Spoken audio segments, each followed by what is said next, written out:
Je vous invite aujourd'hui pour évoquer avec vous ces questions de l'argent électronique en lien avec l'initiative de Gérard Darmanin sur l'euro numérique.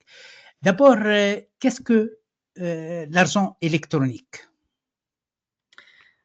Alors, ça, c'est une bonne question parce que la réponse est pas aussi simple que ça. On peut avoir deux choses. Alors, la première chose, c'est un petit peu comme les banques se sont formées en Europe dans le passé, c'est-à-dire il y avait des messages échangés avec des reconnaissances de dettes entre banquiers, ce qui s'appelait pas encore des banques d'ailleurs à l'époque. Et donc ça, c'est des échanges financiers avec des garanties qui sont données. Et c'est le droit d'ailleurs, la justice qui règle ce genre de choses. Et il peut y avoir transfert d'argent physique entre les entités ou pas. Juste, vous avez un compte ouvert et quelqu'un a une dette ou vous avez une dette envers quelqu'un.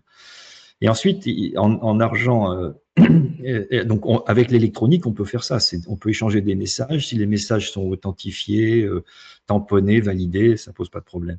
Et ensuite, les cryptologues ont inventé dans les années, je dirais c'est plutôt à la fin des années 90, de la monnaie électronique. Donc, c'est-à-dire, c'est l'équivalent d'une pièce de monnaie, sauf que c'est un code informatique, donc des 0 et des 1.